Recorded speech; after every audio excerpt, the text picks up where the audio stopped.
Welcome back to the online performance wellness students.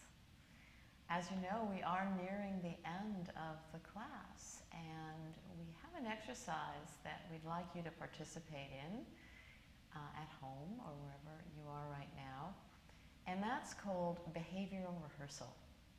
We are going to actually work with a live performer who is preparing for a major audition in her career.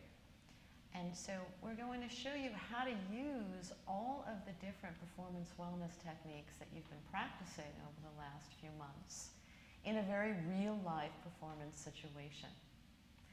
So I have our performance wellness students here with me who are really going to help me now in helping their fellow performer to do the best that she can possibly do in this upcoming audition.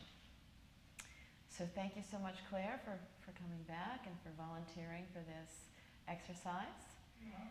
So the way we start with performance behavioral rehearsal is we look at all the different aspects of the body, mind, and relationship, and we try to get all of those aspects of performance and body-mind awareness in a balanced and harmonious state. So we're going to start, Claire, with you right now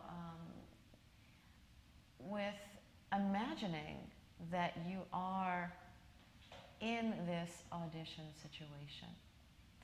So take a moment just to get in touch with what you imagine that feels like, and describe to us what you feel in your body. I feel very lightheaded, almost like I could black out, like almost like sort of the tingly thing around my eyes, and just very, very tense. Right. So those of you who are in performance wellness class, what do you think is going on with Claire right now? She's tingly, lightheaded. She's nervous. Yeah, right. So the fight or flight reaction is activated in Claire. And the lightheadedness is related to what kind of physiological process?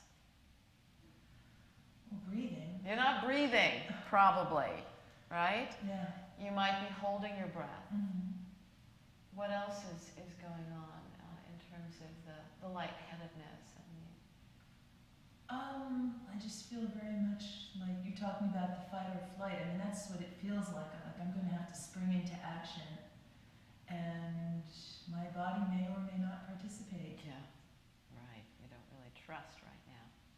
So let me ask you guys, what would be the first technique that we can guide Claire in dealing with these physiological symptoms of nervousness? But she's going to have to get her breathing under control. That's right. That's primary. Okay. So what technique should we start with? Even breathing. Okay. Yes, and also adjusting the body position, like saying the feet maybe connected to the earth to feel like this grounding, this lightheaded, feel the connection of the earth. And from there build up the even breathing, and then the diaphragmatic breathing. Yeah. Definitely, because you want to make sure, because when you're the flight or flight, then you get the shallow breathing. You want to make sure that you're taking nice, deep breaths, to fully, give your body all that oxygen that you need. Absolutely. So take a moment, Claire, to first of all feel your sit bones. Bring your consciousness down to the energy garden in the belly, where your power emanates from. And imagine that you're actually breathing from that part of your body. Feel your feet relaxing into the floor. And let your belly expand as you breathe in and contract as you breathe out.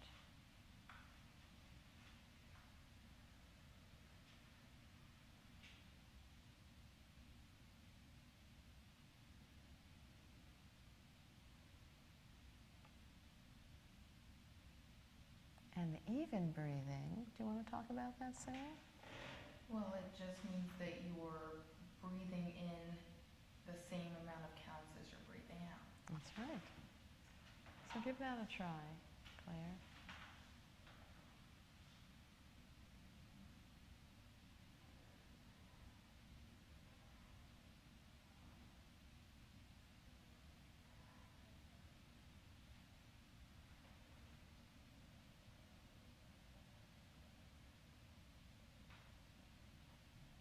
How does that feel? It's helping. I feel like I'm more inside my body. I was sort of feeling like I was kind of outside my body, not really in control. Yeah. I kind of feel like I'm relaxing into it more. Absolutely. And that's where you have to be as a performer. Yeah, but I think it's such a typical symptom, that feeling of kind of being disembodied. Because the breath is what connects you to your body and your power. And when you're not breathing regularly, it feels like you're losing your power and you're losing your spirit. So you've just got it back now. Now let me ask you another question. We're going to move now to the next dimension of performance wellness. We're going to look at your thoughts, because it's your thoughts that actually create the fight or flight reaction. You know, because something has to be threatening you in order for you to go into that state. So what is the threat? What are the thoughts related to this audition? Well, it could completely change my career, change my life. And there's a lot of competition. And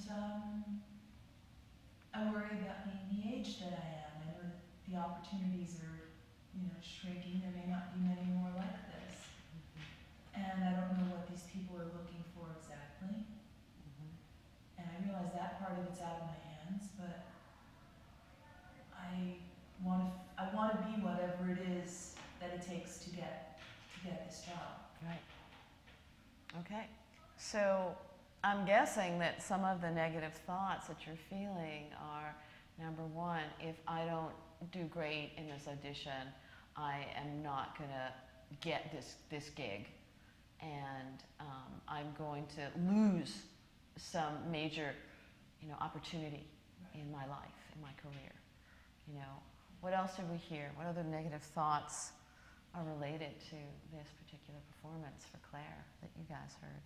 Well, lack of control, because she can give the best audition ever, but if they have a different look or a different, concept, it's not going to make a difference. Yeah, that's absolutely right. And I think that's one of the major things that performers have to deal with. You can be spot on, but if they have an idea for a different look or a different concept that you don't fit, you're not going to get the gig. Right. And you don't have to put any energy into that particular thought. It's not that you're not good enough because you're older than what they're looking for, or that you have a different hair color. It's that this gig might not be, the one that you're going to ace right now, and that's okay. It has nothing to do with your worth and your value. And also, I feel like I have 3 minutes to show them everything I am. Right. And that feels like overwhelming. Yeah. If I miss those 3 minutes, I blew it. Yeah, right. So what are you feeling right now as you're talking about these potential negative thoughts? I feel a little better talking about them. It's Yeah. almost like exposing them to the light That's makes right. me see that they're not entirely rational. Absolutely. Good for you. Good for you. So what we want to do, we want to take it another step further and work with the concept of cognitive restructuring. So you're going to be restructuring any kind of negative expectations that you're having. So which one do you want to work with that's most compelling for you right now? That I guess just that they're going to be very cynical and very judgmental about my appearance, and that's going to sort of color the way that they view me, my image, from the minute I walk in. Okay. So that's a negative thought and expectation. And so using the cognitive restructuring process, which is tracing it back, where do you think you had that thought originally? Mainly from myself. Right. So you're your own worst critic. Right. And so the thought is, I am not going to get this gig because I don't look what? The thoughts. Like the people on TV. Okay. How many of us can relate to this? Yeah. Right? You are not alone. You do look like the people on TV. No. Thank you. Not the TV I watch. Well, you look like the performers that I see Yeah. in the real world. But be that as it may, this is a thought that we need to work on right now. So if you could restructure this thought so that it brings more of a sense of confidence and joy into this performance, what might it be? Well, that the performers I enjoy the most are not like that. That they're real people, Okay. and they sound like real people. Right. So can you say that from a place of affirmation? Okay. I have something very real and enjoyable to offer. Yeah. And where do you feel that in your body when you say that? I'm kind of feeling everything sort of right here. Yeah, your center of expression. That makes sense. I feel like I have something very special to offer. I think that wasn't exactly what you said. Say exactly what you said. Okay. I feel that I have something very real and enjoyable to offer. Right. And I am, it sounds like the next part of that affirmation would be, and I am offering it to you now. You know, I want to give this gift. We talked about EMI, Essential Musical Intelligence, as being related to the throat center. And it's the posture of like, here's my gift. Not like, well, I don't know if it's good enough, or they probably don't like it. And that way, you see, I'm like really shutting that off. And it's not really good for anybody. It's not good for me, it's not good for them. So you're really claiming that gift that you have, and the enjoyment of it, right? That's a big part of being a performer. I think so many of you out there probably have had times when you did perform, but you were like, I can't wait till this is over, you know, and then you're like, I got through it. Now, is that really how you want to be as a performer? Or do you want to enjoy this gift that you have and the process of sharing it? Right. I hear you. So there you go. Your body is feeling embodied. Right. Your mind is in alignment with what you're going to be doing in a few minutes. Let's also look at the next step of the performance wellness process, which is emotions. Are there any emotions that you're wanting to tap right now in this performance?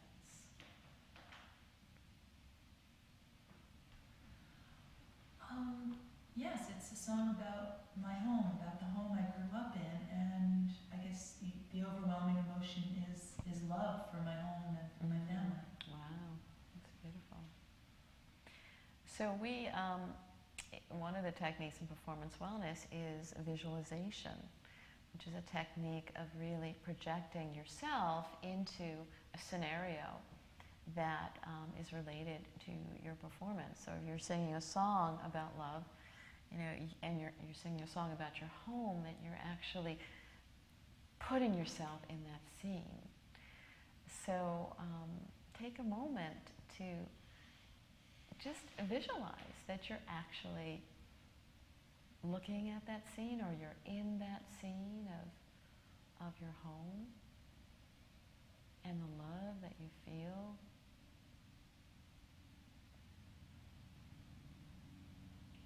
I'll cry and I won't be able to sing. Okay, so you might want to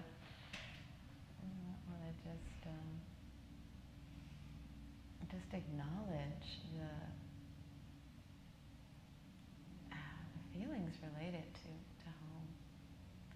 And sometimes, believe it or not, the greatest performers are the ones that allow themselves to have that kind of emotion.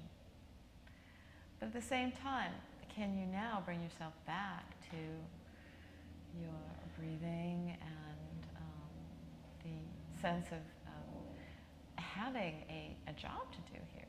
You are now going to connect with the audience. And we are your audience. So that is the final step in the performance wellness behavioral rehearsal, is let's explore your feeling of being in relationship to us as your audience.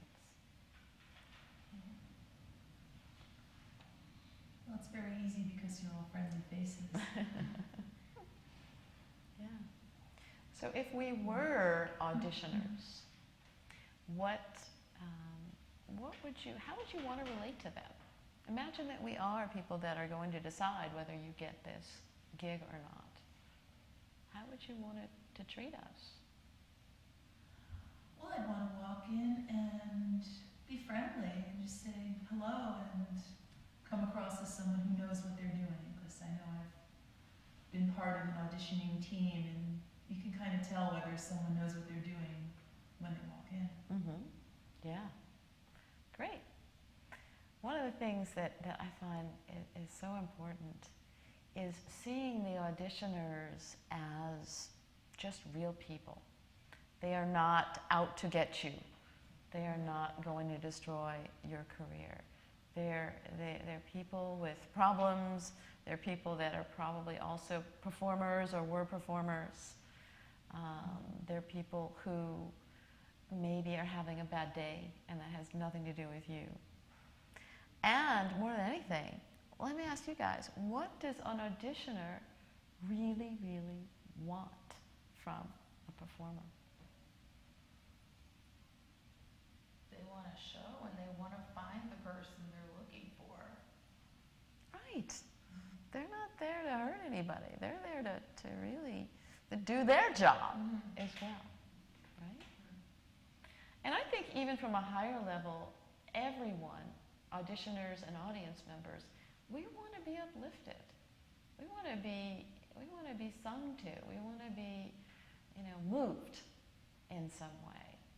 So if you can remember that when you go to these kinds of auditions, and not to hook into the inner critic that we worked on in an earlier class, I think that your chances of knocking their shoes off or whatever are very good. I feel better already. Great. Okay. So the next step in behavior rehearsal is you decide what your intention is. That's something that we've discussed throughout this whole class, is you have to be clear on why you're here. And to affirm that inside, I know why I'm here, and for our purposes, it would be nice to do it externally. Let us know your intention. And then when you're ready, you can start to play. And if at some point we feel like you could use some help, we might stop you and do another check-in, mind, body, feelings, relationship with the audience. And then the last part of behavior rehearsal is really the end of a performance. A lot of times we never discuss what does it feel like when the performance is over.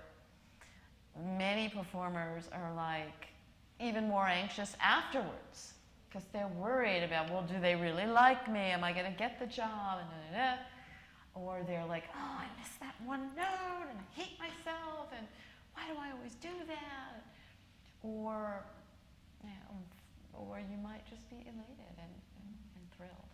So we'll see what that's like for you as we go through this performance. Okay. So take a moment to find that intention. When you have it, you can share it with us. Okay. Hello, how are you? Hi. Okay. Would like very much to be part of your TV show. Great. And this is a song that I wrote. It's called This Old House. Okay.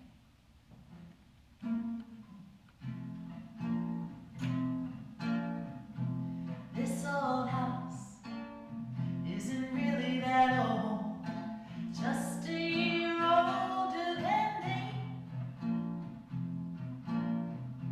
Here's where it all began, a woman and a man chasing the American dream.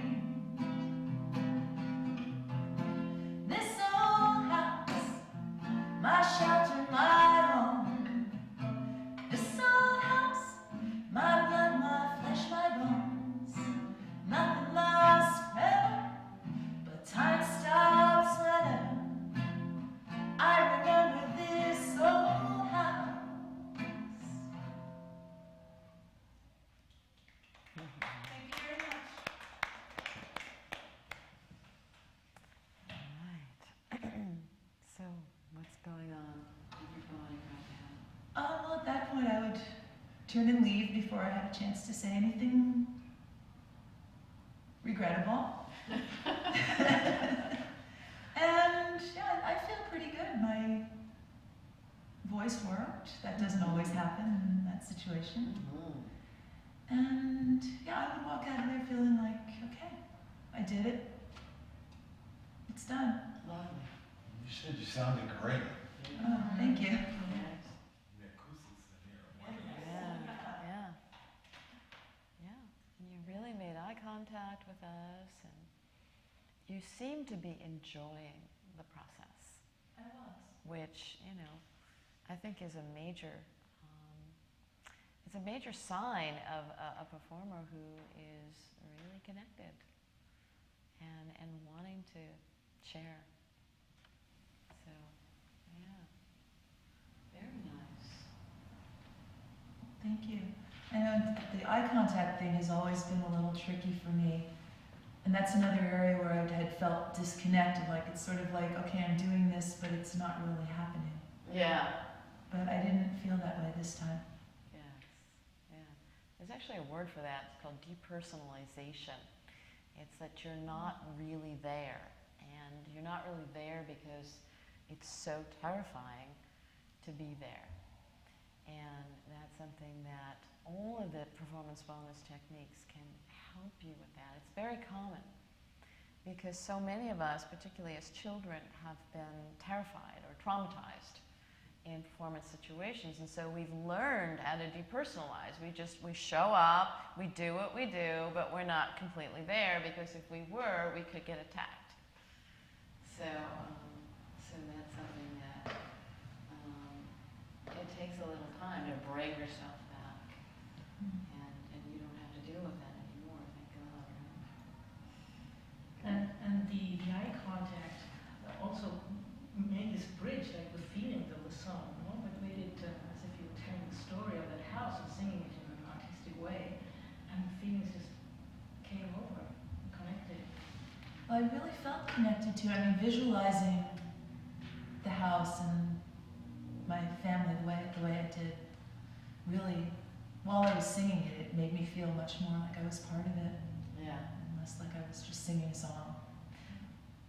It's a little risky, and we had talked about this with acting. Often the actor is not you know, they need to be a little bit more in control when they're doing their scenes. But with musicians, I think it's something that it's risky in that if you open up really intense feelings while you're performing, it could get in the way of your actual ability to give a good performance. But at the same time, if you're not feeling any emotion, it just becomes a very dry performance. So it's finding the balance, and I think you did an amazing job. You got there, you said, wow, I feel like I could cry, and then you pulled yourself back and yet stayed in the vibration of the home theme, and were able to really convey that so beautifully. Anything you wanted to share about the performance? I would hire you. Thought it was amazing. Thought it was really good. Okay.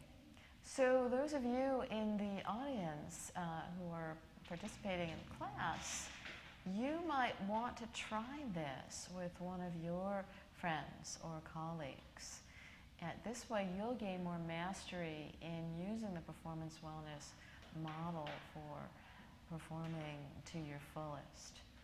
And so what you want to do is either for yourself, if you have some major performance coming up, you can have somebody else go take you through these steps.